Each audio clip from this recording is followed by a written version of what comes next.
No, Jason, we don't want to do that. I'm going to run away. We're live and there's people watching. There's no one watching. There's We're not even people live watching? No. It takes a few seconds sometimes. Yeah. Ask us how we know from last week's start, Jason. We almost had to stop the live feed and delete it and go back and be like, did that make it in? We almost. Keyword. Wait, it was literally a half second off. Do we want to replay that? No, because it didn't have to catch replay it. It didn't catch it. But we did start one time with an F-bomb right out of the gate. I'm like, seriously? Mr. Risky, it's been a while. What's up, buddy? Dude, I fished with him. Michael Risky? Yeah. Cool dude. Yeah, he is. He came walking down out of a spot that we both like to fish, and he had all kinds of funny stories to tell, or actually really cool stories to tell. We fished together quite a few times down there in Oregon. Cool dude, yeah, for sure. What's up, everybody? What's up? I see we got some people joining in here. 70, 80. Okay, we're getting there. We're getting there. What is up, everybody? What is up? We've got our buddy Charles in the house and our buddy Nick in the house. I'm talking about some spinners, some spoons, just pretty much anything B-Run Coho. B-Run Coho. If you guys got any questions about hardware or anything plugs wise, make sure to drop it in the comments and we will get to it.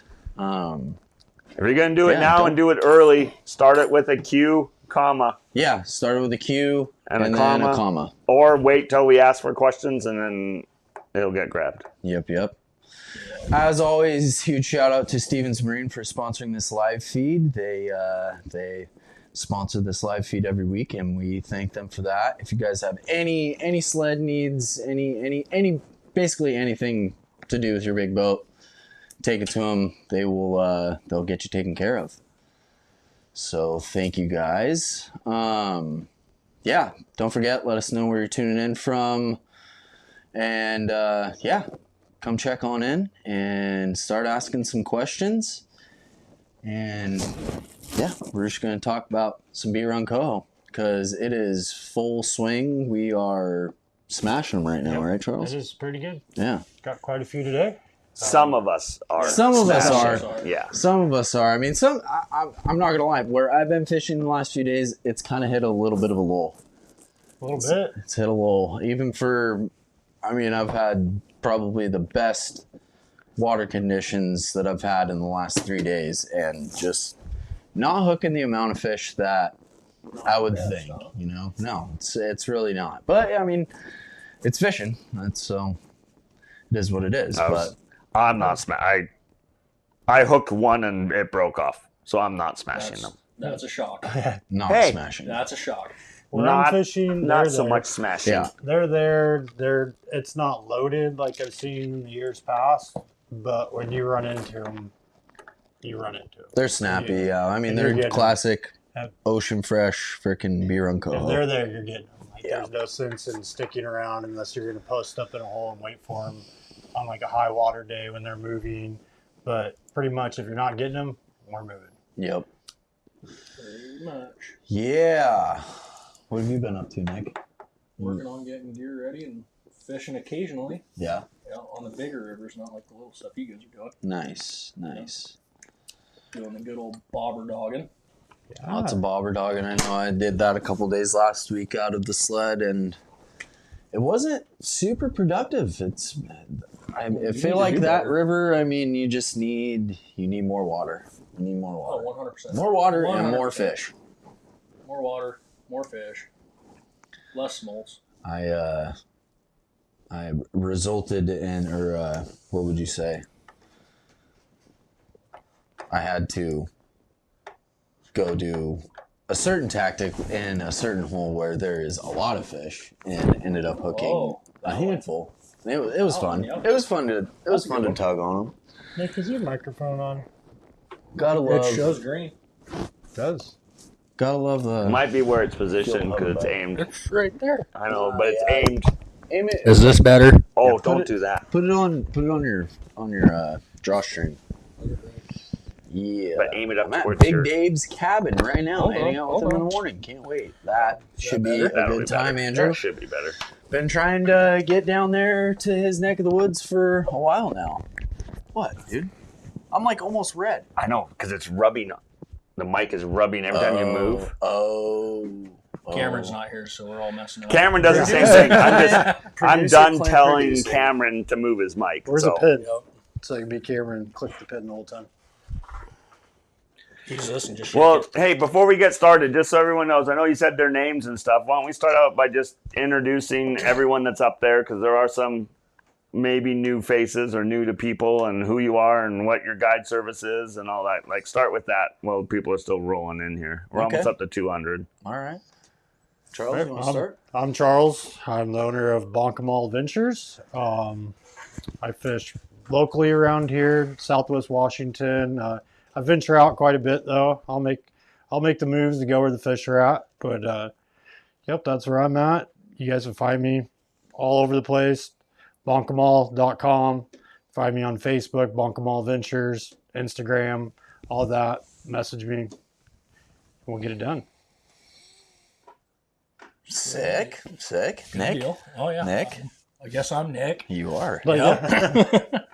I own Full Tilt Outdoors, and I fish out of a big boat. And yeah, that's about it. Right on. Cool. Cool story, Nick. Cool story. All right. For those of you that don't know me, I am Jason Harmson. I run Steel Obsession Guide Service. I do a lot of tributary fishing along with the Columbia River now. I did get a big boat, got a big sled, and now I offer kind of everything that all the other guys offer now. So get a hold of me, steelobsession.com, Facebook, Instagram, Steel Obsession, and yeah, we'll get after it. But right now, I mean, Nick's in the big boat, Charles has been in the raft, I've been in the raft and drift boat, and yeah, we've been targeting fall Chinook and Coho pretty much since August 1st. As of the last month and a half, about the last month, I'd say we've all kind of transitioned into the smaller tributaries away from the Columbia River. Sadly. Yeah, sadly. I mean, that was a season that just kept on giving. It was a pretty good season, I would say. Plenty of action. For the first year running a big boat out on the Columbia, it didn't suck. Nope. So Definitely did not suck. No, for sure. It's been a fun transition though, getting back in the drift boat and the raft. I love that type of fishing. That's just kind of where It is nice to switch it up. it's where the sickness started for me. Trolling since late March, Yeah. and so it's nice to get out of the big boat, but at the same time, it really makes me miss the big boat. It does. Yep. It does. I miss just driving down, tossing the boat off the trailer, pulling it back up on the trailer. It's a lot more work to do the tributary stuff. It is. It's a lot more work, but sometimes I feel like it can be a little bit more rewarding. It is. It's fun. It's a little more interactive. It's cool because, at least from my perspective, I get the joy out of not just telling somebody a number, okay, put it in the rod holder, wait till I tell you to take it out of the rod holder. I'm putting this rod in your hands. Like, I can only tell you so much. I can't hook and land the fish for you, kind of thing. So Handoffs are a thing. they're a thing, but I mean, it's pretty cool when you can coach somebody into everything, from point A to point B to point C to point Z. Just like we were doing with that back bouncing bite. Yes. Yeah, that was pretty fun. Got a guy the other day who had never float fish, spinner, nothing. He had no clue, and he was catching fish, and he was catching fish in the craziest places where I'm like, hey, you need to get that bobber out just a little bit farther, and he'd let it go down that inside, and I'm like, oh, it's got to be bottom. Oh, I got a fish. And I'm like, you gotta be kidding me. I was like, well, I guess I'm going to fish that tomorrow. Yeah. Jason and I had a guy on Halloween. He goes, yeah, I just want a back bounce. Okay, here's a back bouncing rod. Here's a quick fish. Back bounce it. He takes 2 bounces, goes 1, 2. Rod starts folding over in his hand. He looks back at me and Jason goes, I like this. I like this. We were like, have you ever backbounced a quick fish? And he goes, no, always just like eggs and sand shrimp and stuff like that. And Nick and I both look at each other. We're like, oh, dude, you're gonna like this. Yeah. You're gonna be like, whoa, this is sick. Yeah. Oh, talking about spinners. Yeah. We'll get into that. Oh, you guys want to talk about spinners? We've got a couple different style of spinners too, and we'll definitely get into that. But yeah, I mean, the rest of the announcements. yeah, I'd say let's do a couple of announcements. Today is the last day. Oh man, Clint's not hard doing miss. his job. Last Again. chance, free to ship, shipping sale.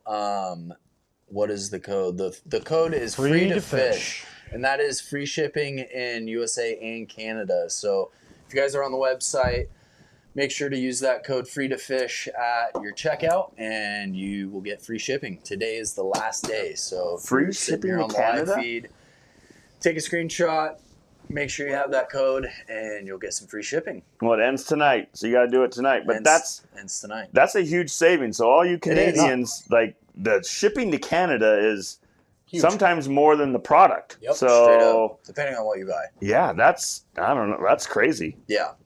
Somebody's eating that. That's a good deal. Take advantage. Yeah, it's a real good deal. I would say so. Anytime you can get free shipping is a good deal.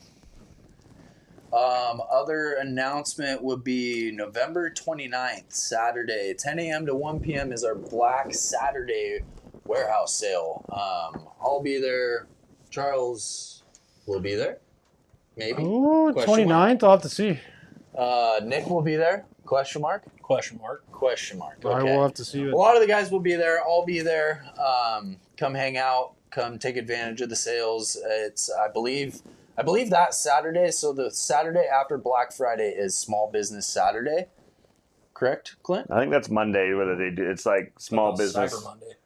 Cyber Monday. Oh yeah, I you're think right. it's Small Business Saturday on that I don't- specific day. But anyways, we'll have a warehouse sale. All of our products will be, I don't know if it'll be all of our products, but we'll have a lot of merch, a lot of for our one Canadian viewer. There's a ton. No, there's people comment from BC and stuff all the time on here. They do. People do. But There's tons anyways, of yeah, people, Black yeah. Saturday warehouse sale, Saturday, November 29th, 10 a.m. to 1 p.m. Come on down to our warehouse located in Ridgefield. You can see the address right there, 7509 South 5th Street, Suite 101F. So come on down. They're Come trying hang to out. make sure Santa comes again this year. We'll see. Yeah? Santa. Nice. So Santa will be making an appearance. Maybe. Depends on what type of mood Santa's in that High day. possibility. I'm definitely coming Okay. in. I might for sure. Nice. Santa said he's going to get me a Mega Live 2.0. No, he did not. He did. I heard him say it. He did. He sent me No. a letter at all. You showed it to us. I got it somewhere. All right. I think that was it. That's pretty much it for announcements. I think So so. there's someone right there, Yeah. Vancouver, BC. Vancouver, Yeah. BC. JD Racing. What's up from Vancouver, BC? I'm surprised I don't know him. I'm from there too. Like I think all Canadians know each All other. know right? each other? Yeah, it's pretty small. At At least some if you're in point, the you probably military. like beat me up playing street hockey and in my old stomping You grounds used to play street hockey, bro? every day, bro. You're Canadian, dude. Every You can't be day. Canadian and not So play you drink street maple hockey. syrup too? Don't you know, eh? Yeah, Hey. I put it on my spaghetti, like Buddy the Elf. Gonna take her out there for an old rip. Yeah. Well, let's start with a giveaway. And speaking of spinners and spoons, we have a 3-pack of Little Cleos. So, early giveaway in the live feed. So, if you guys have been commenting, you have a chance at 3 Little Cleo spoons. I would say for this giveaway, let's see. Just think of a question. Spinners, spoons, plugs, something of that nature that you have for us for Beer on Coho. It could be anything. So cue them up. So we're based any type of hardware. Yeah, any Is type that of what we're hardware. talking Any about? type of hardware. Any type of hardware question that you guys have that pertains to Beer on Coho. Fire it up, and we'll give you guys some spoons. I need the spoons, Jason Jordan. Well, You better want- ask a question, bro. Yep. Giveaway always. Never took Clint for a Canuck. Hell yeah. Immigrant, man. I did it the right way, the legal way. Whoa.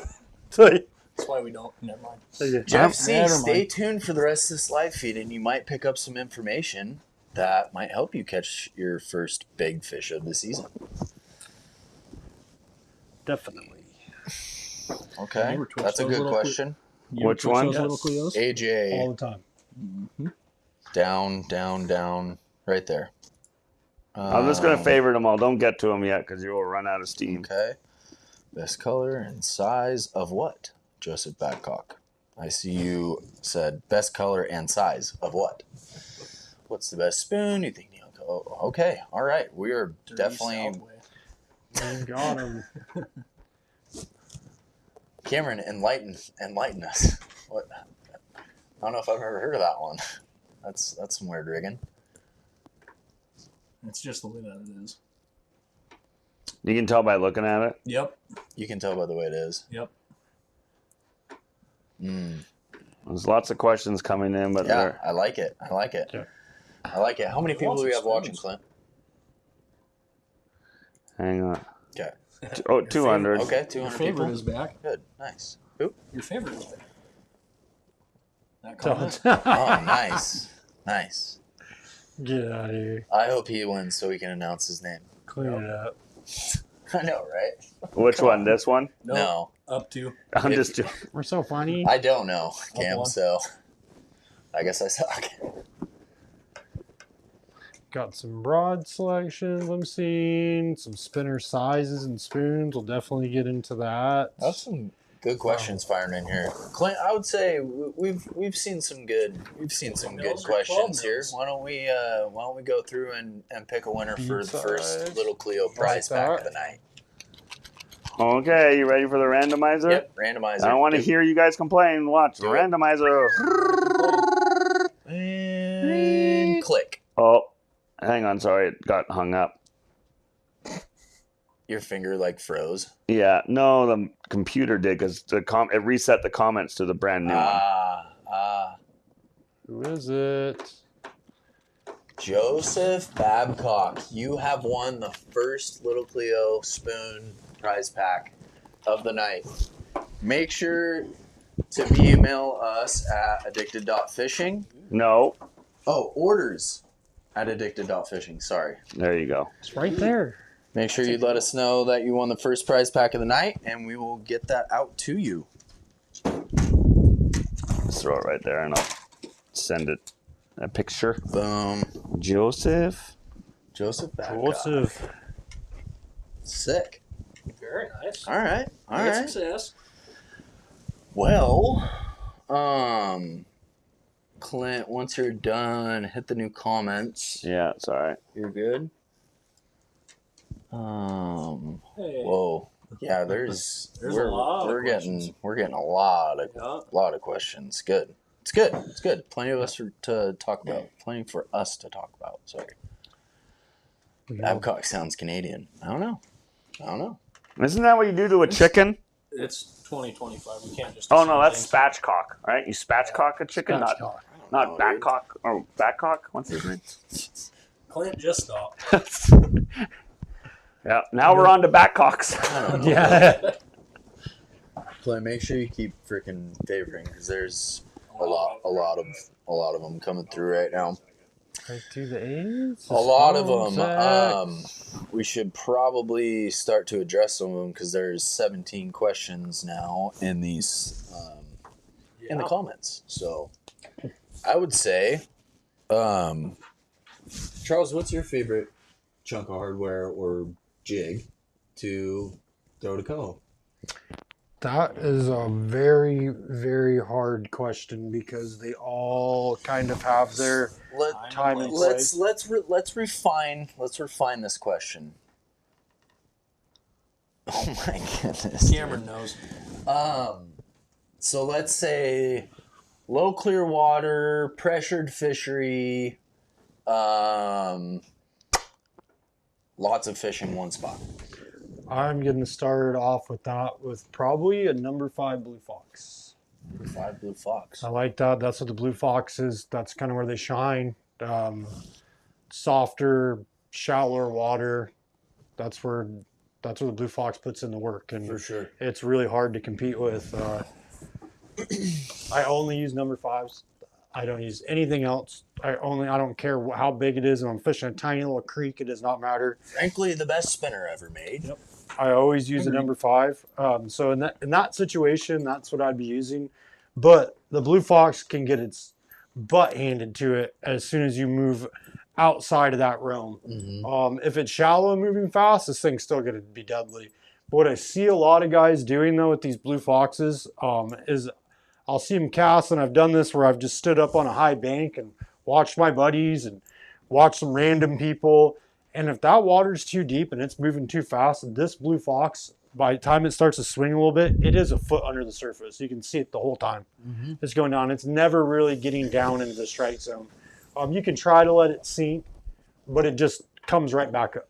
So, and anytime I feel like I add weight to these, Oh, they don't work. they don't work. They don't give away. They don't give the same action. But there is one situation in that heavier, faster, deeper water where I do use Vibrax, Blue Fox, and that is a situation where I am floating just slower than river speed.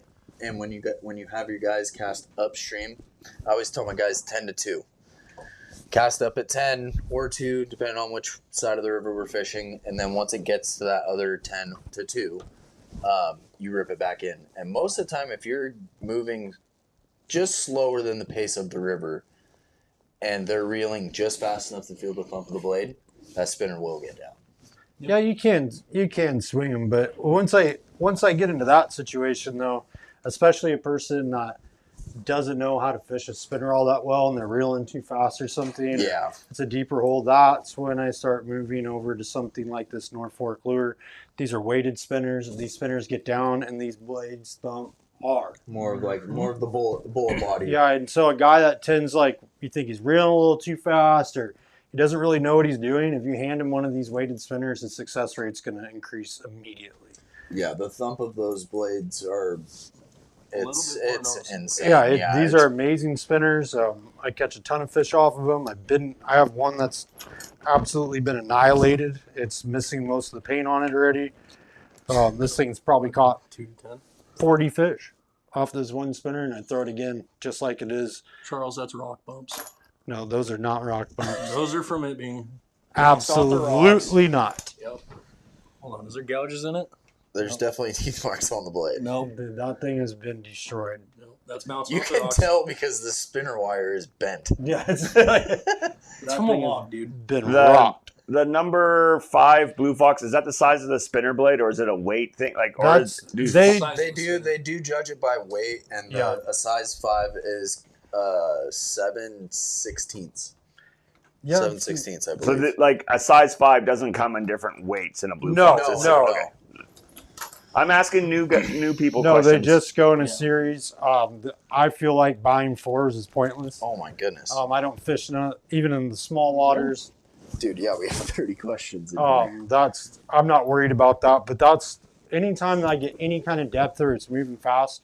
And if you're experienced guy throwing these spinners, you can run these weighted spinners in a shallower situation, but you just got to know. You got to know what to do with them. You got to know how to burn them through there. But like you said, there's a time and place for all of these spinners. Yeah, and you have Vibrax and some bullet bodies. I got some wicked lures right here. And I feel like There's time and a place for if all a of guy's this. not catching fish off of a spinner, I feel like they're probably reeling too much. Mhm. I reel these until as long as I feel the blade just barely thumping, I'm just barely reeling it. Some places, if the current's just right, I'm just casting it out there and just pretty much drift fishing that thing through there and just letting it swing through. I'm letting it swing through. I drop them down and then I just slowly reel them just enough to keep that blade moving. And that's all you need to do. Swivel or no swivel? I don't run a swivel behind them. I change out these for usually big rivers is what I've been using on them. Wait, a swivel above the spinner or off or above the hook. A lot of guys swear about a swivel above to keep out line twist and all that, but I don't worry about it. I don't worry about it either. I don't. Once the line, I actually just filmed a short the other day. Once you do, like if you realize you have line twist, I mean, usually you can catch it before it gets too bad, and I just peel it all off the reel and cut it and retie my Yeah, we're using Yeah, bumpers and Crazy stuff. Alberta, whatever. Not really too worried about it. Yeah. Another thing that we do with these too is we'll add these hoochies. You can buy these hoochies anywhere, whatever kind you like. I like those Gold Star ones too. The Yamashitas. Yeah, they're a little more expensive, but They're durable. They're really nice. One thing you can do when you're using these open eye hooks, because I replaced these, I don't use the stock hook the single that comes with the Blue Fox. I don't like them. I think they lose a lot of fish. So I changed these out there's a lot of different sickle hooks, big river bait hooks. You can find open-eyed hooks and find something that works for you. But one trick to keeping these hoochies on there is before you pinch that hook down and to get it to seal on that ring of the Blue Fox, is I slide that hoochie up into the hook where the eye is and then pinch it down. Side cam. That way Side cam. it holds that hoochie on there. See what we got here, it's an open-eyed hook. So this part of the hook right here comes open there. It's not like this, obviously. Like you have to pinch that down. There we go. There we go. So you have to pinch this part down. So what we'll do is we'll slide this hoochie before we pinch it down, slide it up in there, and then pinch that down onto that hoochie, and you'll get a lot of life out of it that way. Do they still fall off when you're catching fish? Of course, they're ripping it apart. But this will definitely help keep that hoochie from sliding down. It's a tip. I may have learned this from you. I think last year we were fishing up somewhere and I seen this and I was like, oh, that is brilliant. Yeah, no, it definitely helps keep that on there. Another way you can rig these too, you're good, Clint. Another way to rig these is, like, I don't know if I have one in here. Why don't you have size 5s? I do have size 5s. Well, no, there's a lot of small ones. Lots of size 5s. But I'm a guy that will use a size 4. And honestly, it just depends on the size of river that I'm fishing. A lot of the smaller rivers, smaller creeks that I fish, all size down to the size 4. But honestly, there's not a lot of time. Like, I've had these size 4s for a long time. Like, I don't use them as much as I use the size 5s. Like Charles, that's just, when I'm fishing a Vibrax, that's just the size that I prefer to fish. If I need something heavier, I'm just going to switch to a Wicked Lure, which is just basically a hoochie spinner with an inline weight about 3 to 3.5 feet above it. And I usually use a 3/8 or a 1/2 ounce or 5/8 inline weight, depending on how deep it is and how fast it is. And that's just what I use when I got to get deeper. So right, that's just my rule of thumb. And that's a sweet looking hoochie spinner. These are amazing. North Fork is making these. They're already done for you. It's a weighted hoochie spinner. And the past few days, I've just been beating on them with this thing. They're amazing. Once again, this blade that he makes, it thumps like no other blade. There's a lot of spinner builders out there. A lot of them are using, you'll see a lot of the components are the same. They're just branded different. This blade is not. This blade is definitely not just a stock blade that you can order in bulk. And you'll think that you have a plug on the end of your rod. This thing hits so hard. And straight up, it does. It works amazing. Yeah, if you're looking for some good weighted spinners, definitely check out North Fork Lures. He's a local guy, good dude, makes a good product to catch a lot of fish on him. Yeah.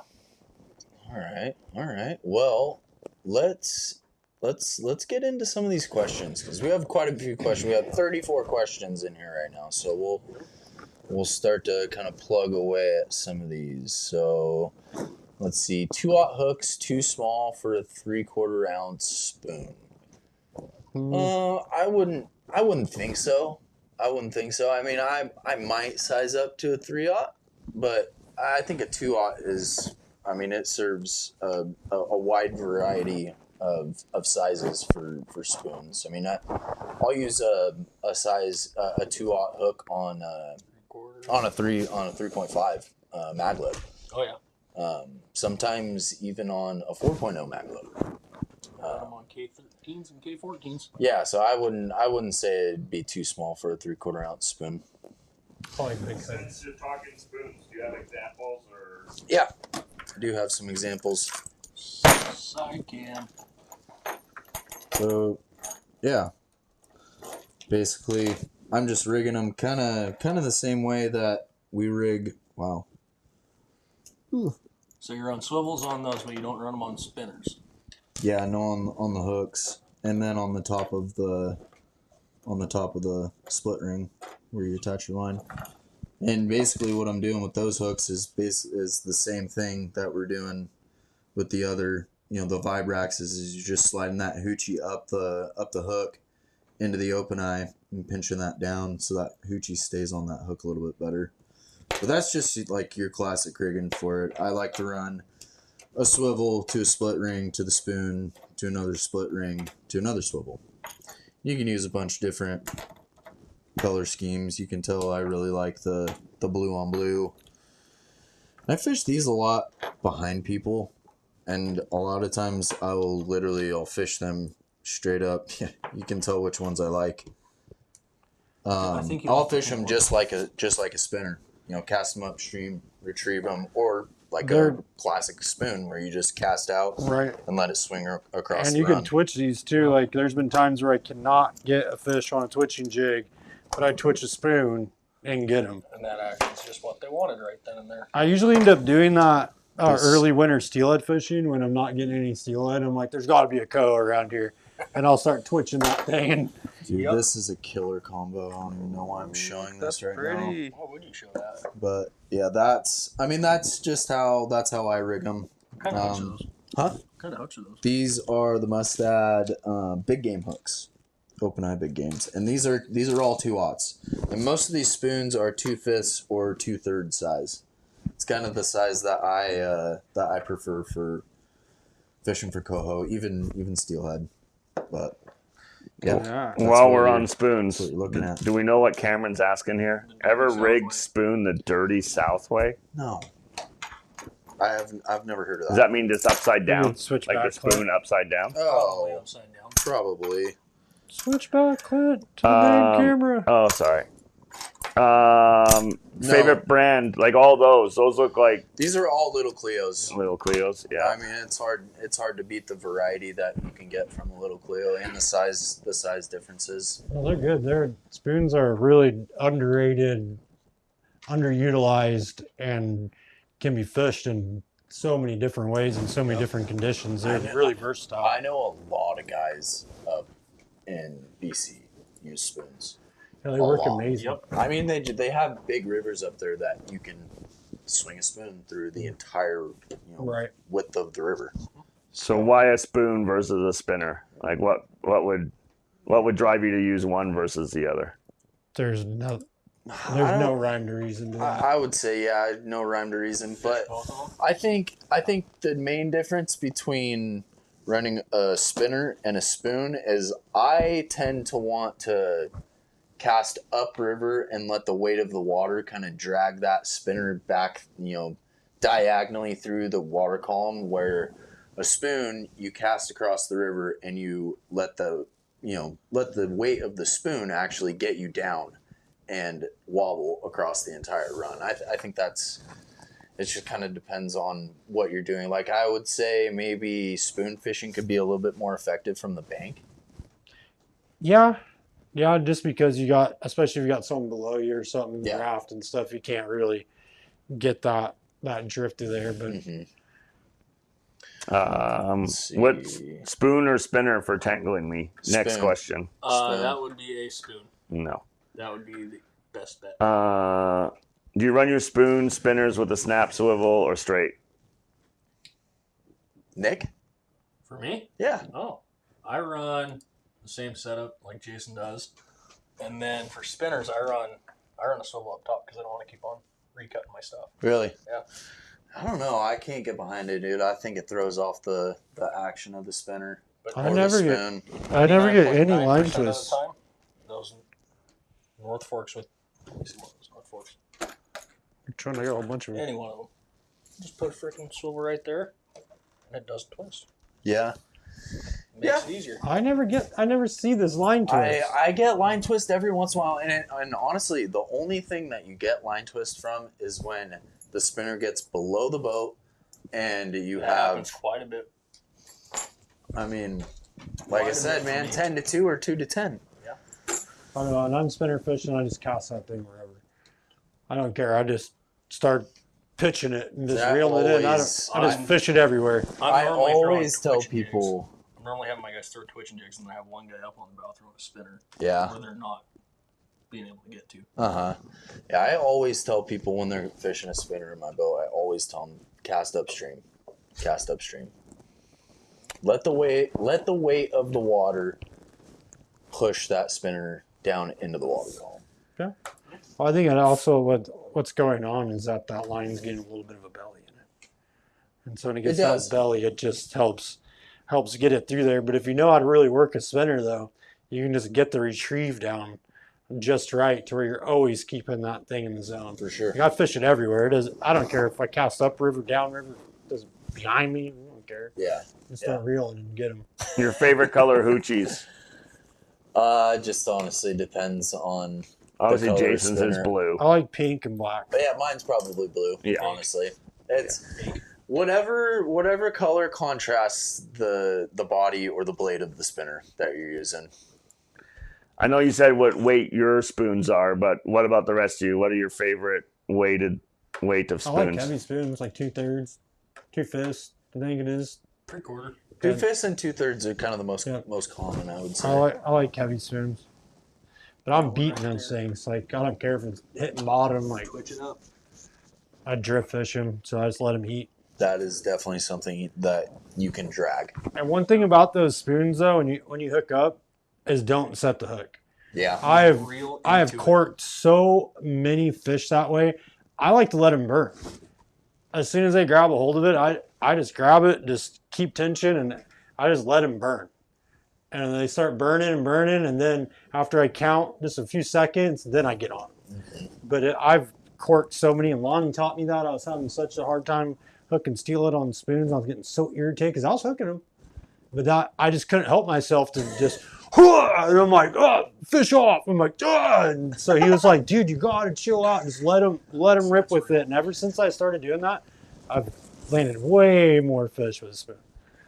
Spinner, I drill. I freaking set the hook so hard, dude. Spinners, I let them swing for the fences. Rod, reel, that type of stuff for spoons. For spoons and spinners, I think you can get away with kind of anything. Like if you just had a twitch rod, you could definitely use your twitch rod, the 7'6", 8 to 15, 8 to 17, all the way up to a 10-foot rod. I would say. I would rather. Like a 9'9" rod is. I do use my twitching rod every now and then for spinners and stuff, but for one, you don't get the distance in the cast, and for two, that rod's a lot stiffer, and I feel like if the rod loads up with the spinner, I catch a lot more fish with it. When just that stiff rod, I just feel like a lot of times I pull it out of them. Like they just come up. I've watched them where they just come up and just soft mouth it, Yep. And they would have probably swam off with it, and I would have got them. But here, that twitch rod is just this meat stick. I catch a lot of fish doing it though with a twitch rod. Don't get me wrong. Yeah. But I would much rather have like a 9'9" rod, like 8 to 17, somewhere in there, and it's just not too flimsy and it's not too stiff. And then if you don't want to throw hardware with it, it doubles as a bobber rod too. Very sure. So For it's sure. a very all around rod. Yeah, Spinner, I would say spin and reel or bait caster? Personal use or I mean, personal use on bait either or, honestly. I mean, I think you're gonna have less chance of backlashing with a spinning rod, but you're also gonna have a little bit more line control, like especially if you're spoon fishing with a bait caster, because you can almost back bounce it. Yep. float fishing, you're just letting out just enough line, like you don't have as much belly. It's easier to mend. I'm a spinning reel guy though, but I see those guys using the bait casters, and they definitely get a better drift out of their floats. And you know, there's a lot of ups with it, but there's also a lot of downs with it too. Yeah. I like the simplicity of just having a spinning reel. Yeah. No. Stacking. What's that? Oh, sorry. I was gonna say, I'd say it just comes down to personal preference. Stacking spoons. Do you guys stack spoons? I know Marlon does. Not so much. Not for, at least not in the way that I'm utilizing the spoons. Like I said, I know, right? Yep. You have to answer it. No, we don't. You have to. We don't. I would say for the way that I'm implicating the action of the spoon, I prefer just a single spoon, no stack needed. Like I said, I usually literally fish them like I'm fishing a spinner. Cast up, drag it down. Yeah, I've seen Marlon's. He does have some stacked up in there, but They can work really well, especially because they chatter together. Like I would say in like dirtier, higher water, it could make a big difference because that spoon's not only making that vibration of the wobble, Noise. but it's also making noise. It's making that chirp kind of rattle. That's another huge thing about some of the Vibrax spinners. Is it does make a lot of noise down there compared to some of the inline spinners like the Wicked Lures and, you know, just a classic like hoochie spinner behind an inline weight. we answered this and put it to bed, right? Swivel, no swivel. I feel like we answered that. About his preference. Okay, last question is from Gun Catchin. It asks So- Jason and Nick fishing together, who's the big spoon? We actually have to rock, paper, scissors. Rock, And paper. then once we do that, we figure it out. Not a thing. That's 2 out of 3. No, it's Not just a one. thing. Okay, Favorite so spinner size and color. We're going to touch on some spinner questions here, guys. For me, I like darker shaded. Like I would say my top 3 are black, purple, and copper. Probably my 3 favorite spinner colors. For Coho, you can't discount the blue and chrome for steelhead or No. for Coho. What's your And for code too, it murders it. My favorite all-time spinner is probably the Michael Jack spinner. I hate saying it because they're already hard to buy. People are starting to really figure it out. But for all seasons, I really like the Michael Jackson. Yeah. I like all these chartreuses for Coho, pink, especially pink tip. All of them work really well. I really like this candied pink that from North Fork again. Even these off yellow colors. This candy pink one though is put in a lot of work. But I tend to stick just like my twitching jigs. I like darker colors, but I feel like that Michael Jackson spinner is hands down my most productive one. This started as a blue spinner, and it was so good. It's such a swimmer that I kept fishing it after it just went all chrome. Perfect. Dude, and I've tuned the blade on it. Like, this thing has caught a lot of fish. Like, I think I had it on one of my rods pretty much all October a couple years ago, and it caught so many fish, dude. You got to have a variety of these colors. Like, I can have my special one. I think just absolutely is the murderer.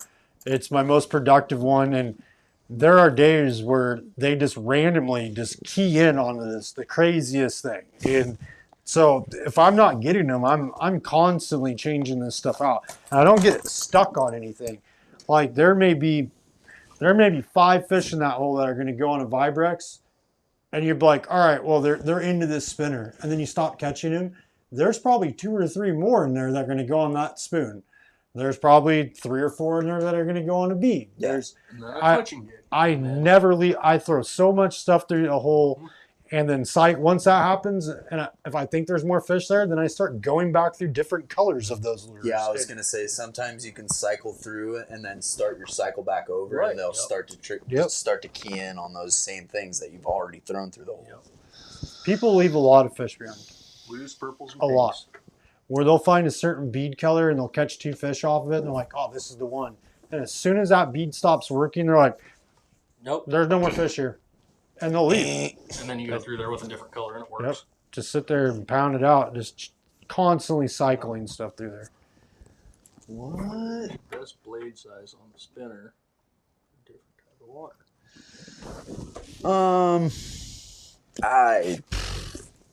I would say you're like. Size 5 by. I mean, honestly, a size 5 𝗪𝗥. It's hard to go wrong. I fish tiny creeks. I fish everything with it. I was just gonna say, I mean, you can fish a lot of different water with a size 5 𝗪𝗥, even a size 4.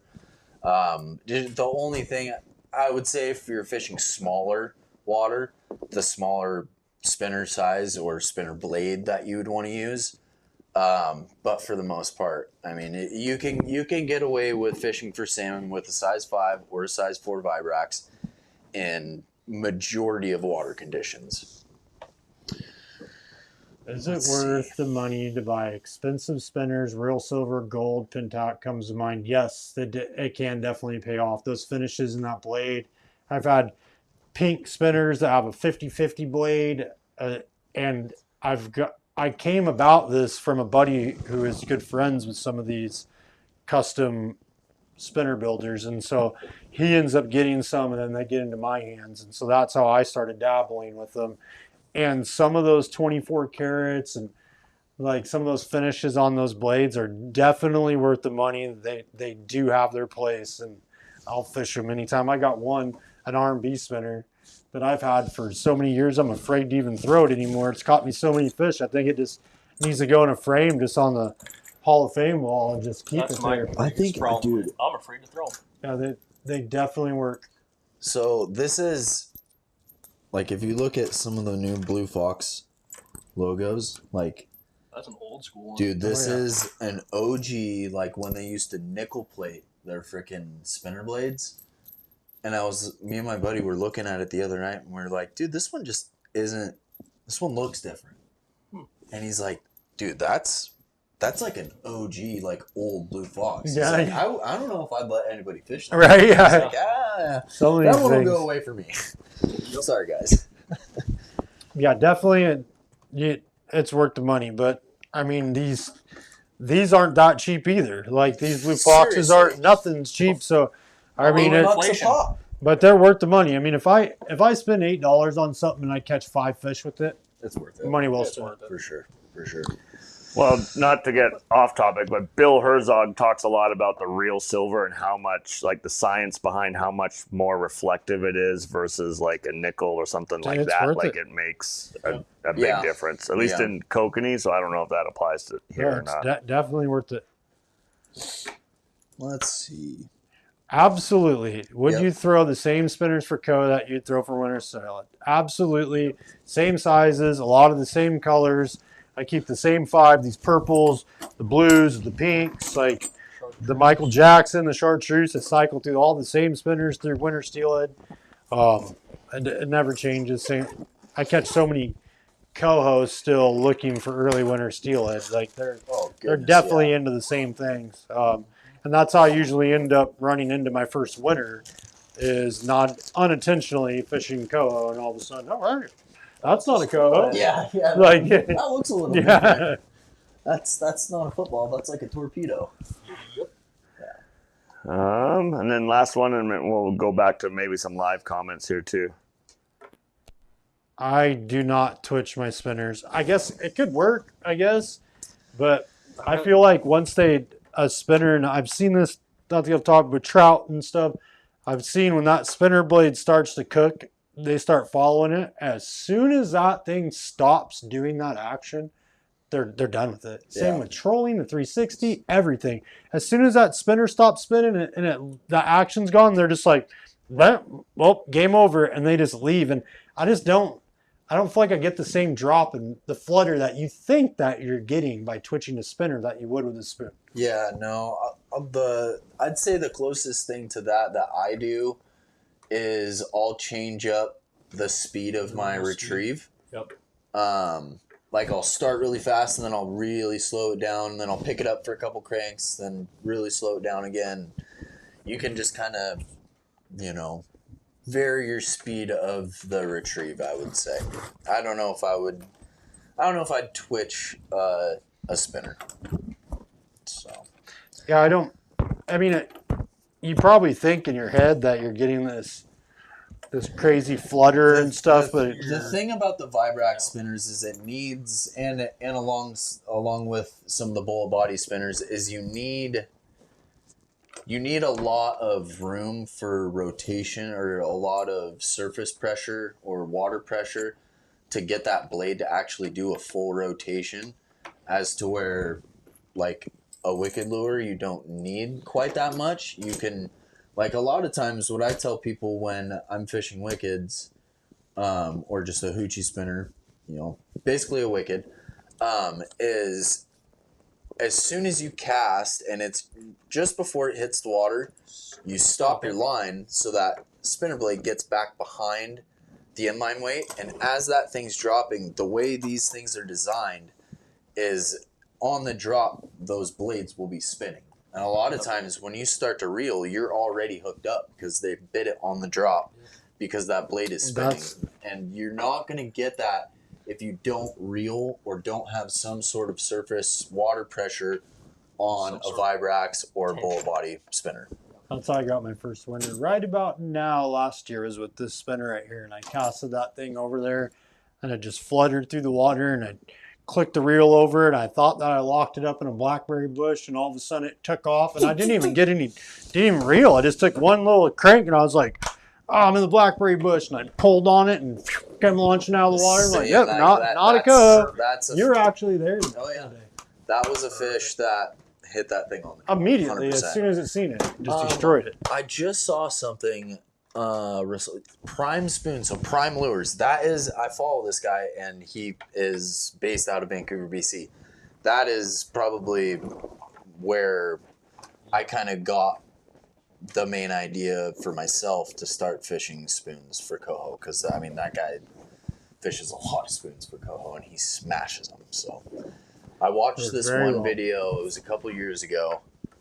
No, it was more than a couple years ago. It was a while ago, where he casts out and this Coho comes out of nowhere, Mach 10, and just crushes the spoon. It was one of the sickest videos that I've ever seen of like a chase and a takedown.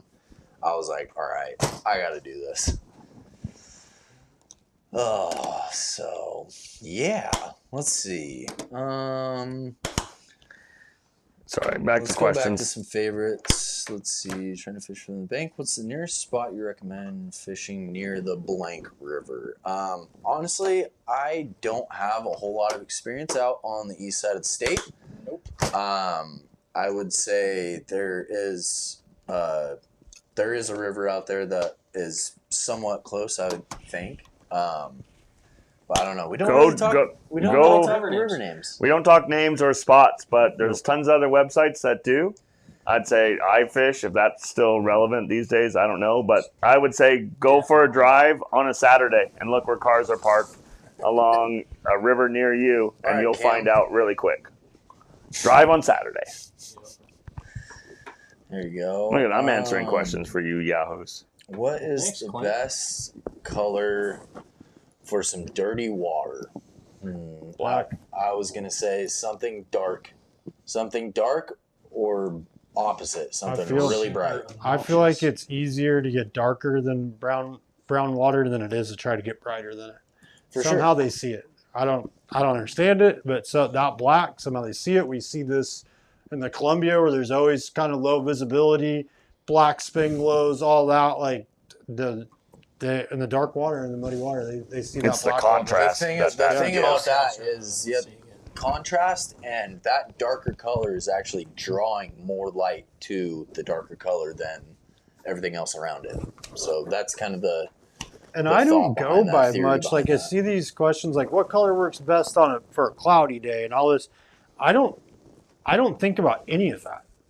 I just start out with lures that I know that I've caught fish in the past. Like, ooh, that looks good right now. Yeah, I'm like, oh, I've caught them pretty good on this purple with this pink tip. Yeah. And I just start working it, and I cast it in there, and we fish it. And if I don't get bit on it, I start changing it out. Switch it out. Especially when you got a couple buddies down there, and they got a spinner on too. You start keying in on what they're looking for. And then even with those spinner colors, then I'll start transitioning that color over. I'm like, well, if they're into that color, then pinks and stuff, well, then I'll start using twitching jigs like that. I'm like, oh, I got this pink head twitching jig, or they're into this chartreuse spinner. I'm like, well, I got the chartreuse head twitching jig, and I just start conforming to that. I had a pretty sick experience last year where I did kind of the same thing where we're getting them really good on pink spinners and red spinners. So I put a Dr. Death plug on, and the red, ruby red,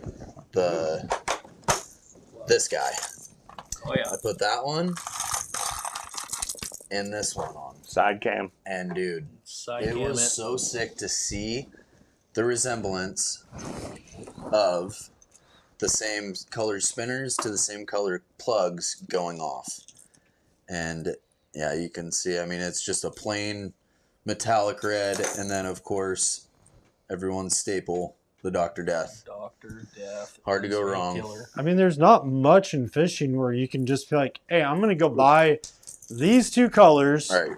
and that's going to be the solve all. Like, fishing's expensive. Like, and if you want to be successful, not saying that, you know, I could take out this blue fox and catch fish, but if you want to be successful on a consistent basis, you have to have a variety of gear.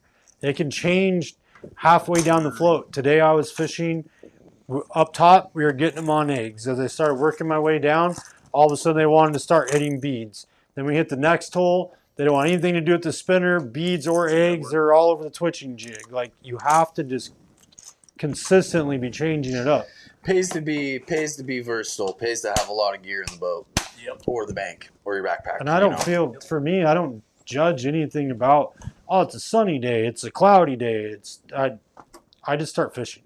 I just start throwing stuff in there and start figuring it out. And whatever, they'll tell me what they want. I think there's certain times where, you know, big bright day, I like to use big bright spinners. Dark days, I like to use dark spinners. Some days where it's a bright day, I like to use a dark spinner. It just, like you said, it's kind of just getting out there and going fishing. And the fish will tell you. Exactly. Especially these Coho, like, you'll know. Like, Yeah. as soon as you put something in there, and a lot of times they're not very picky. Yeah. A lot of times they're not very picky. There's some fresh fish in there, and you put something out there, you put a spinner, and you fish it right, you fish a twitching jig right, chances are you're probably going to catch one. I mean, when they're there, they bite. They don't mess around. This B-run Coho season, you'll start getting tired of catching them, and then you get into winter steelhead, and then you're like, man, I wish those Coho were there, because when they're there, they're aggressive. Like, they're all about it. And you'll miss those 20 fish days, and you're out there hurting for two. Yeah. So let's see. Let's touch on a few more of these questions. What is a good Okuma rod for casters? Bait casters for spinners? Or Probably big casting setup is what that means. so bait casters for spinners, they make a 9.2, I believe, and it is a 8 to 17. And then they also make a 9.9. The 9.2 would be in the SST or the Guide Select Pro. And then they also make the same in an X rod in the 9.2, and they also make a 9.9, 8 to 17, and they're both killer rods. Multi-purpose. Yeah, multi-purpose. I frequently use my 9.9 X rod, the 8 to 17, for spoons, spinners, and float fishing. So that is what I would say. How do you rig your plugs? How do you replace the trebles, and what size? So It depends on what plugs we're talking about, too. I would say for my 3.5s, I like to run the treble hook. Yep.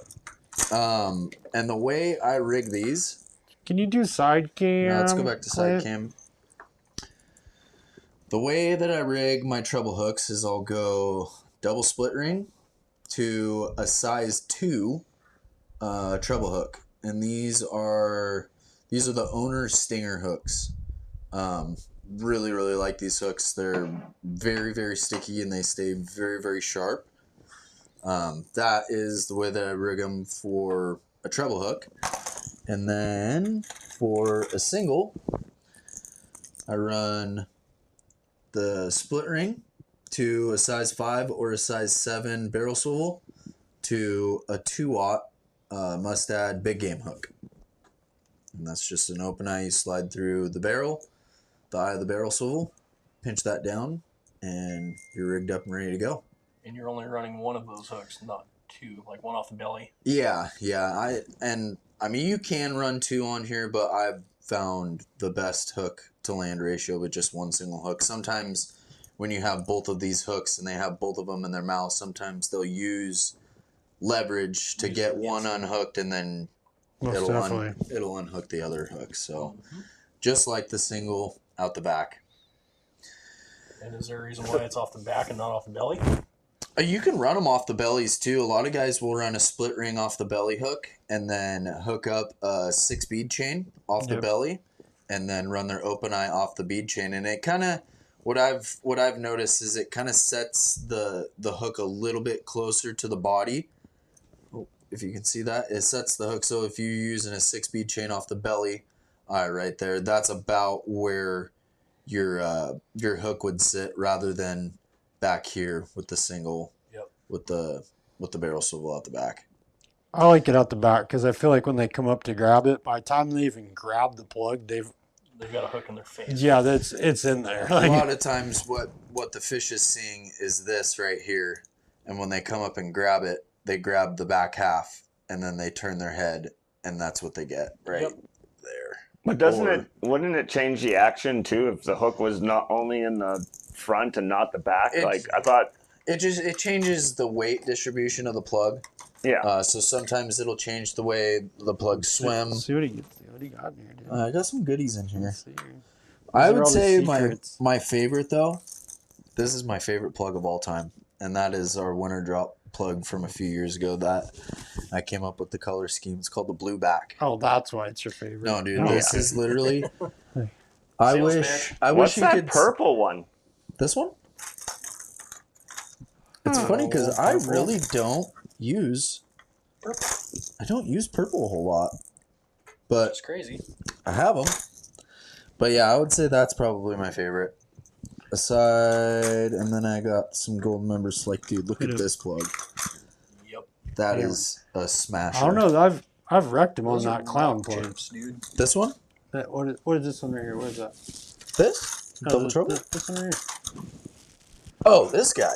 Yeah. Yeah. No, that's a good plug too. I've killed. Isn't that like the Mad Clown or Mad something Clown. like that? That gold member. And you can cast and retrieve these too. Like for Coho, you don't have to just back troll them or just sit on anchor with them. You can cast and retrieve these maglets just like you can cast and retrieve like the same way that we do it. You know, like these wiggle words. Like we cast and retrieve lots of these guys.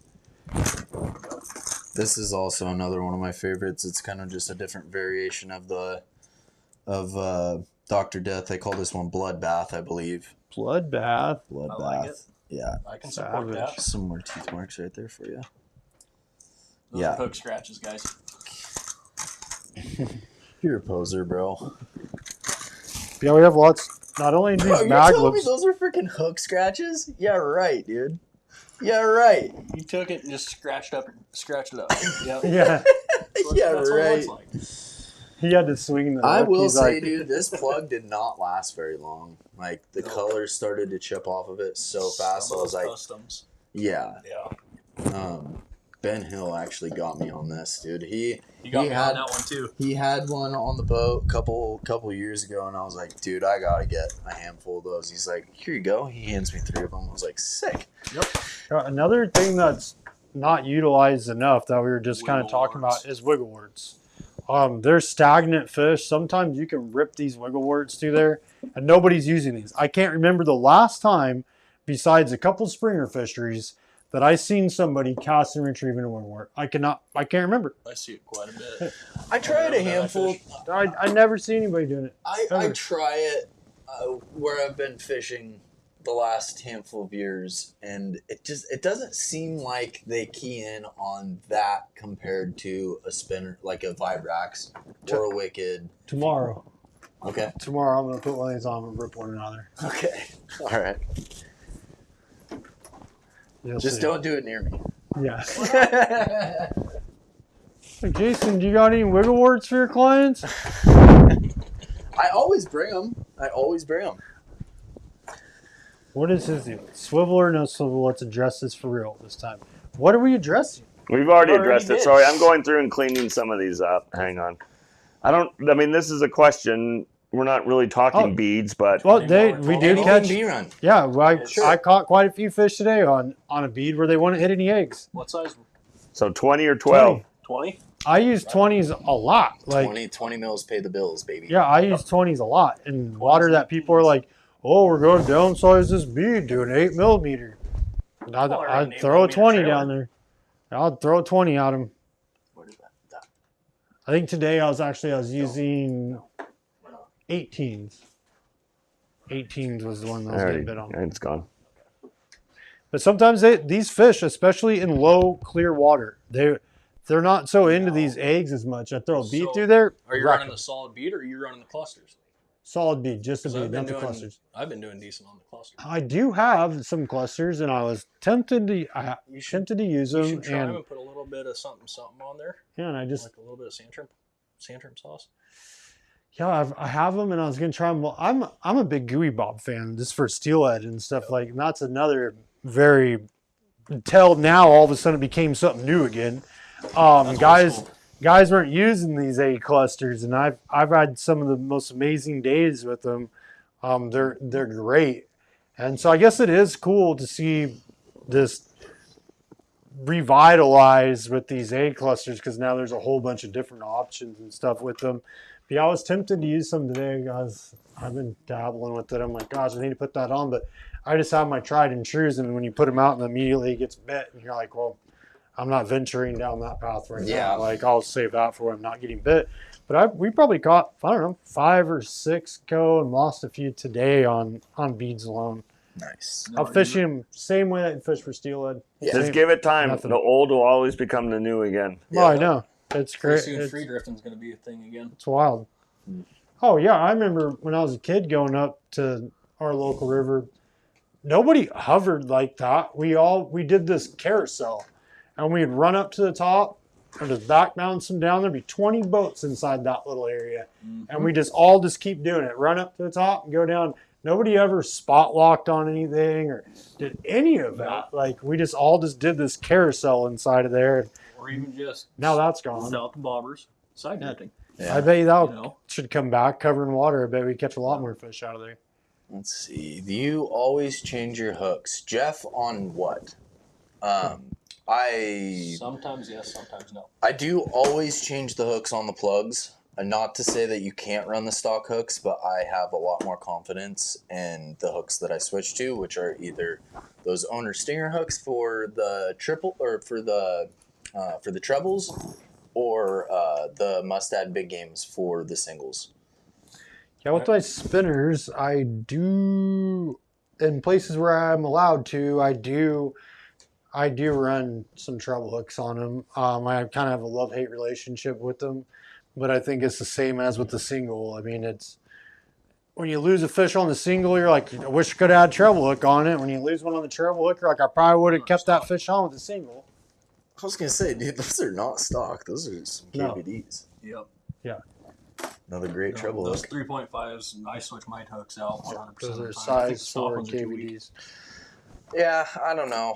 Not to say that you can't run the stock hooks. They do put a lot of time into the R&D on those, and make sure that they don't give you just a garbage hook to start with. So you can definitely run them with the stock hooks. It just comes to preference. In my personal experience, I do not like that sidewash hooks that these vibrates come with. I lose so many fish on that thing. I just want to cut the spinner off and throw it in the water. So I don't use it again. I'm gonna show people, because if you can't go buy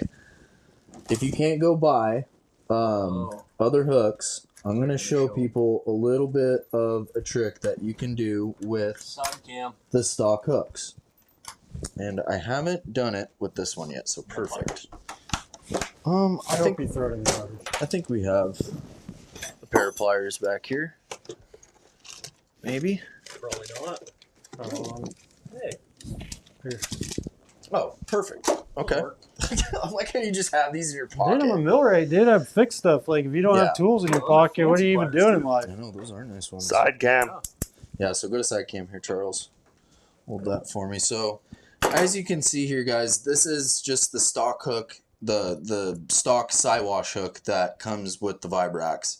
You can see right here, it's perfectly straight. There's no bend to it. There's no nothing. And one thing that you can do, like I said, if you can't go buy an extra, open eye hook to change out the hooks, is you can give this hook an offset. I'm going to see if I can do this real quick. And you're just going to grab the hook right there, kind of at an angle like that. And you're just going to push one way or the other on the shank of the hook. And you're just going to bend it just enough to where it gives that hook a bit of an offset. That's a lot of offset. It is a lot of offset, but those pliers are legit. Yeah, they are. I didn't really think they were going to bend that much, but that's something that you can do to give your hook a little bit of an offset, and it's gonna just grab more meat of the fish. It's gonna grab more jaw, and it's gonna work. Like I said, if you can't go buy yourself some aftermarket Siwash hooks, so that's something that I do every once in a while because. Honestly, I'll run the stock hook on the blue foxes because honestly, I mean, eventually you're probably going to lose them. So if I don't have to spend the money on extra hooks, I don't because I've hooked a lot of fish on the stock hooks that they give you. And I hate them. Just throw them in the trash. Get away from me. Another personal preference thing. Take them, save them, give them to Jason. You could do that. Could do that. I probably threw away 30 of them. Oh my! That's called a happy hookup right there, bud. All right, so let's see. Have you guys ever used Wicked Lures for Coho? And if so, what is your favorite color? Yes, I use a lot of Wicked Lures for Coho.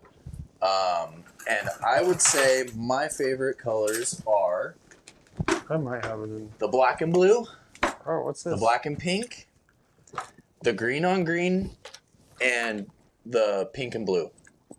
I have them right here. I like this pink on pink.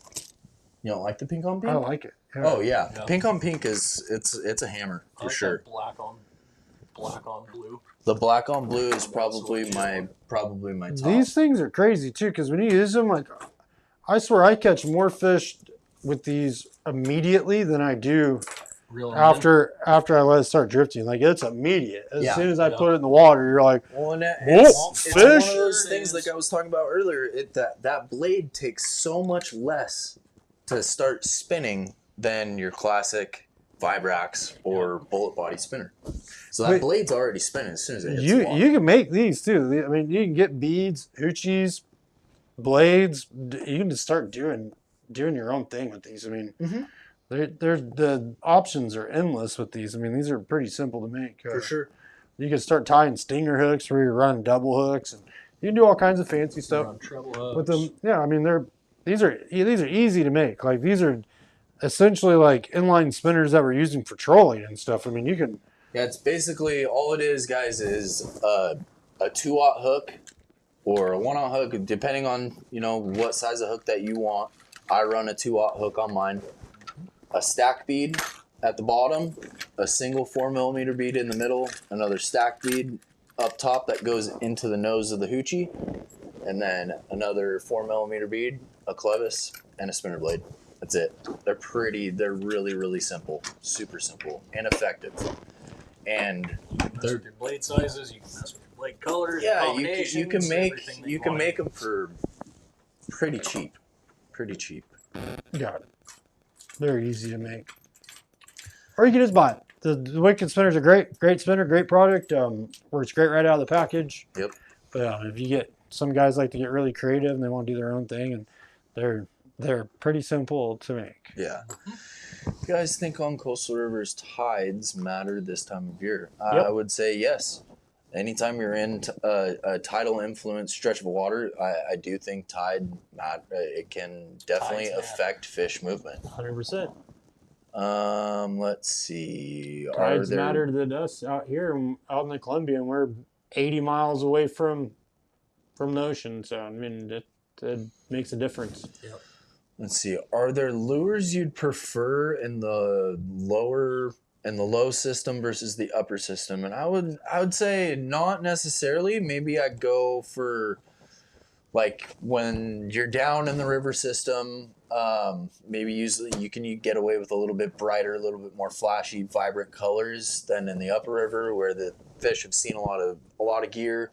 You want to kind of tone it down a little bit, go with more of your darker shades. But yeah, that's kind of how I think the lower to upper there more is keen on like bait. Once you start getting fish higher up into a river and they've been there for a minute, baits matter. Like it starts getting for sure. I feel like when you're fishing down lower and there's fresh fish out there, as long as your eggs can stay on the hook, you're gonna get hammered. Like you're gonna wreck them. But as soon as those fish sit in there for a little while, like then you start seeing guys that have these keers and these little tricks and stuff that really get them fired up. Where you're just like, well, why are my eggs working? But when it comes to lures and stuff, I don't see any difference between the lower and upper. I mean, the techniques could be different. A little bit. Yeah. A little bit. Slower twitches and otherwise you're getting out. I think you can get away with a lot more when the fish are fresh, naive, just coming into the river system. They haven't seen a whole lot of gear. You know, you can, like I said, you can just get away with a little bit more. Let's see. Do the hoochie setups work better in the coastal rivers? They work all over. They work. They just flat work. And lately, like I was telling you earlier, I've been moving away from putting hoochies on my Vibrex because I don't know. I got this theory going now where I feel like it just is not fishing as well. Like so funny because I don't know. I just got into this thing where now I feel like they're not fishing as well. All of my size 5 Vibrex have hoochies on them. I normally do too, but now I'm taking them off. And I don't know. Well, it definitely changes from system to system and person to person. Yep. Do you ever fish spinners, spoons, and tidewater? Yep. Yes. Absolutely. Yes, you do. I do. A lot of times that tidewater, that's what's going to work best. Like you don't have, it's really, brackishy water. There's not much movement to it. So getting some kind of spinner or something down in there is going to be one of the only ways to really effectively target those fish. Yeah. Yep. Let's see. What style of spoon is your favorite? Little Cleo, Castmaster, or old school pear-shaped ones like the Coho wobbler or the Steely spoon? I like the little Cleo, but I feel like I should try fishing Castmasters more. I'm not gonna lie, I dabbled quite a bit last year with the Castmasters, and I didn't really see a huge difference between the little Cleos and the Castmasters. I think overall, I hooked more fish on little Cleos, but I think it's because I fished more little Cleos than Castmasters. So I think it's a preference thing. What everybody else is using around you, if they're exactly, just be different. If they're using little Cleos and you have some Castmasters laying around, don't be afraid to be different, because I think you can catch just about I do that a lot. Everything. I'll fish a lot of like hatchery holes, especially off topic, but during winter steelhead fishing, and it'll be a revolving door all morning with guys. 50 guys will come in there and fish, and I'll get there late and just start watching these guys walk out, and I just pay attention. And I watch them, and I see what they're all consistently using, and I go down there and do the complete opposite. And so many times I've heard, only 2 fish caught today. There's no fish, and go down there and beat on them. Because you're throwing something different. Yep.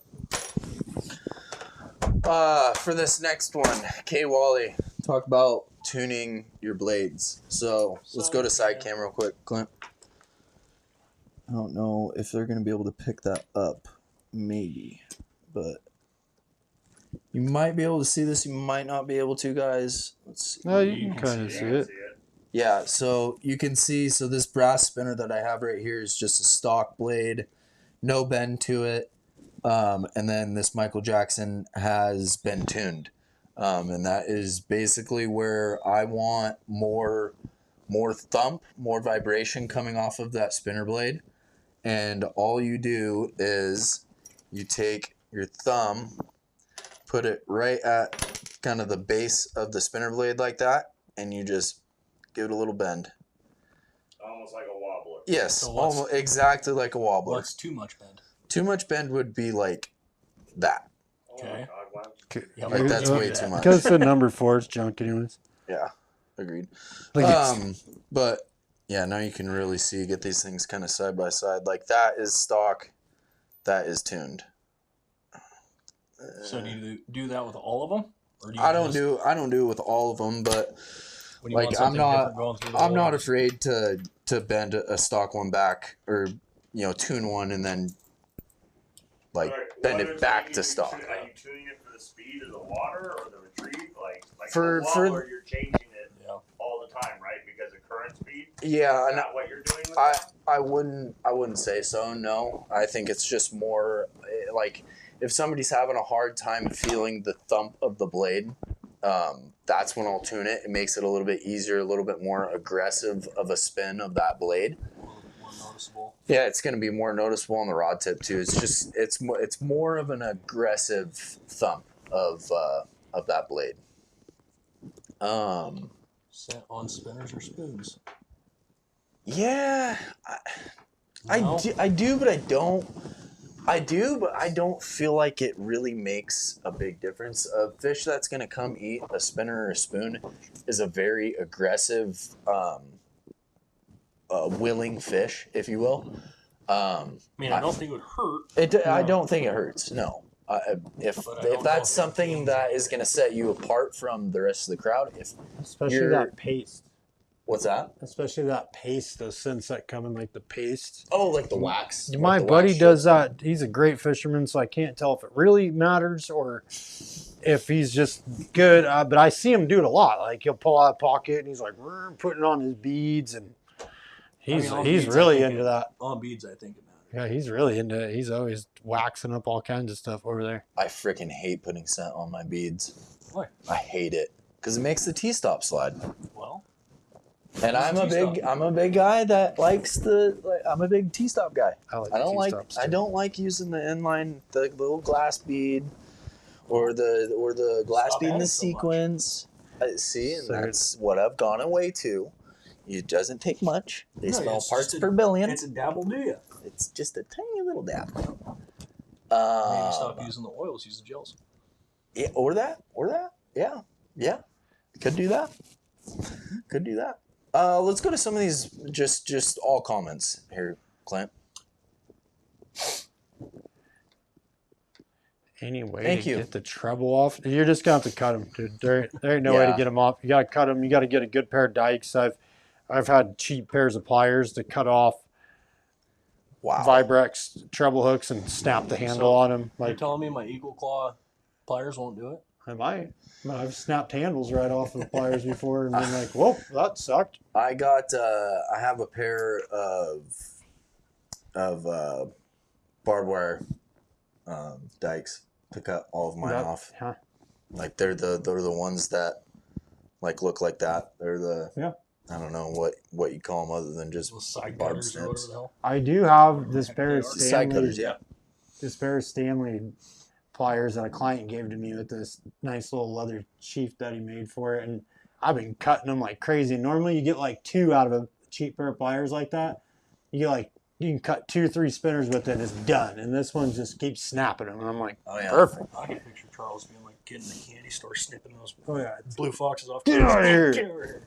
stupid stock hooks. Oh, let's see. Can you talk about leader lengths?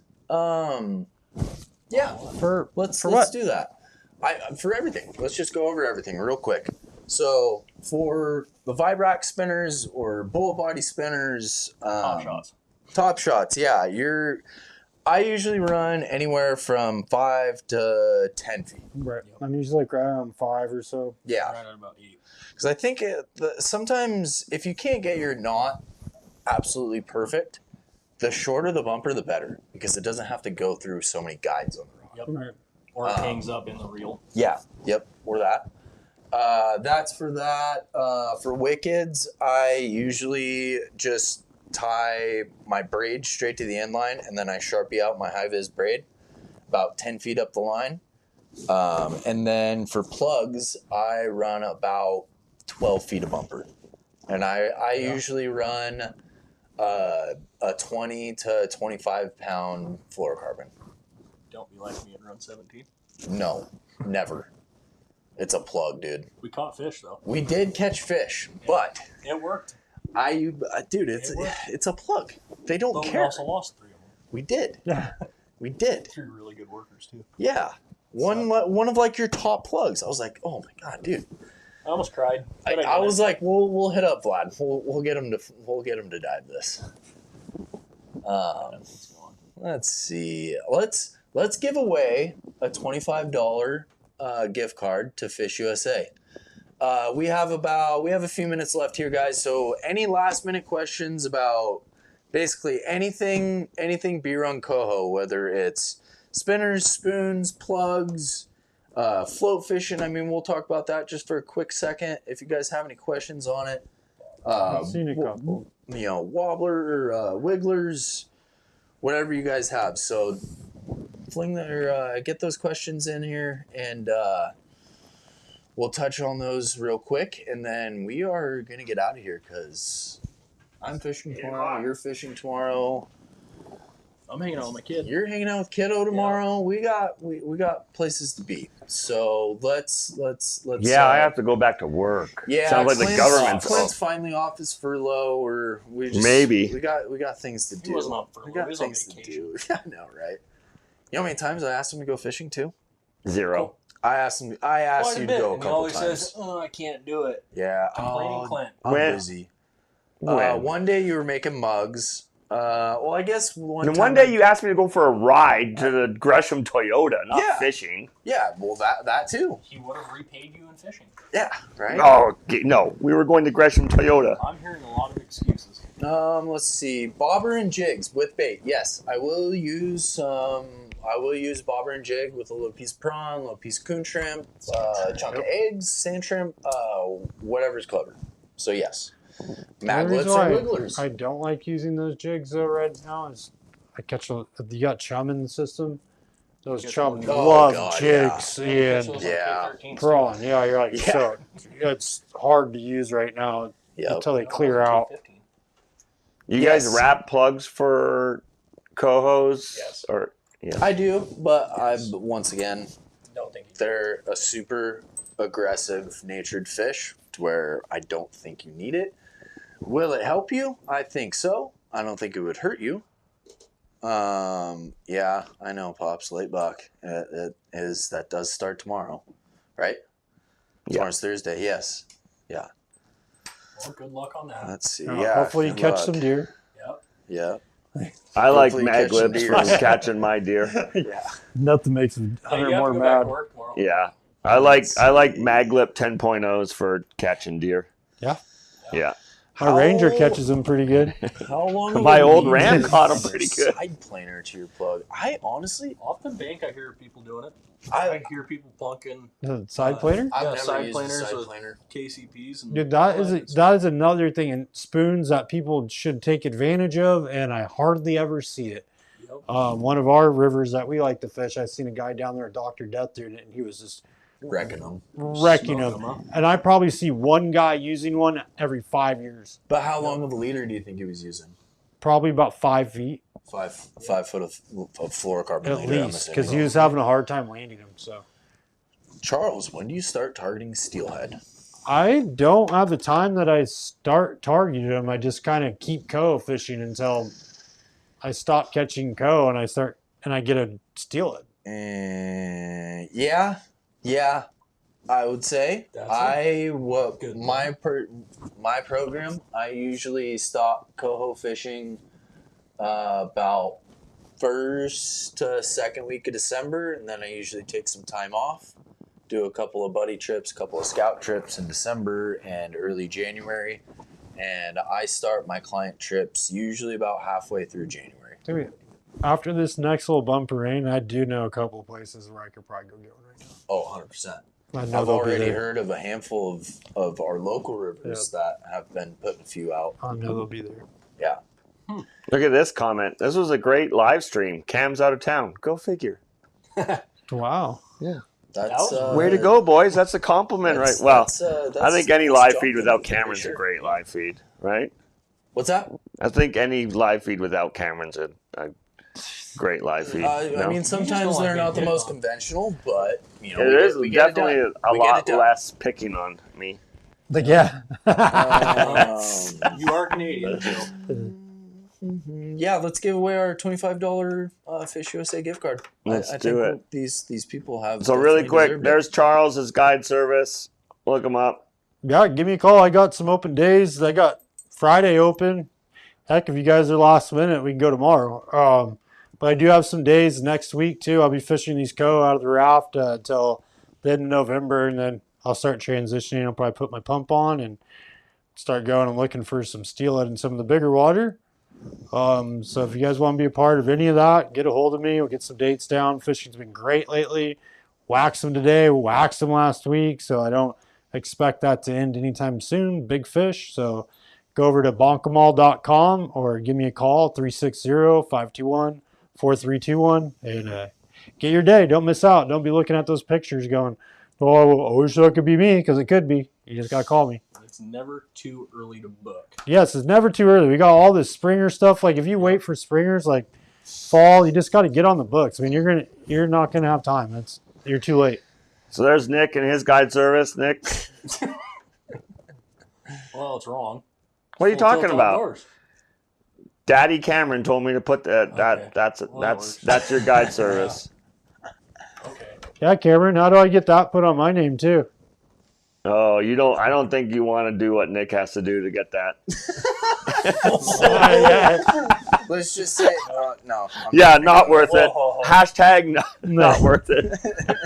I'm just joking, everybody. Everyone gives me a hard time. I have to give it back. Well, Okay, it's anyways, Canadian, Nick. So, yeah. Pitch yourself really Oh, quick. Yeah. Nick, what are you going to be doing here in the next 2 months? So I'll be fishing Coho for a little bit longer, and then I'm going to transition and going to catch and release sturgeon. Okay. If you guys want to get on a sturgeon trip, that is what I'll be doing for a couple of months, and then I'm going to transition back into winter steelhead. So when would that would be December, January? That's You're going to be doing that? now through January, February. Okay. I mean, sturgeon's year round, and it's a blast. So Fun. if you guys want to come out and put on some big fish, let me know. Yeah. And And then then for myself, I'm going to be targeting beer on Coho until about the first, maybe second week of December. And then kind of taking a little bit of time off for the holidays and then getting right back after it for winter steelhead about halfway through January and then all the way through the end of March. And then hopefully we get that first week of April for twirling herring out there in the Big River. Yeah. Hopefully. Yeah. So Oh, yeah, so get a hold of me if you guys want to get in on a trip. I've got a handful of winter steelhead dates left, and if they do grant us the pleasure of being able to go fish the Columbia in April, it'll be worth it. It will be have a fun. feeling I'm hoping to it get will my be first one next year. Yeah, it's a tough doggy dog world out there, bro. I'm trying. But yeah, thanks for tuning in tonight, guys. We will be right back here next week. And don't forget, not this Saturday, the Saturday after? Yeah. This is the Black Saturday warehouse sale at our warehouse down here in Ridgefield from 10 a.m. to 1 p.m. 2 Saturdays from now. Yeah, 2 Saturdays from now. So yeah, that's Saturday, November 29th. Day after Black Friday, we have the Black Saturday warehouse sale. And for the next few hours, we still have our free shipping, free to fish code at checkout. Get free shipping in USA or Canada. Yep. So take advantage of that. Head over to the website, order some stuff up, and Did you guys pick a random winner? Yeah, let's pick that random winner for the $25 Fish USA gift card.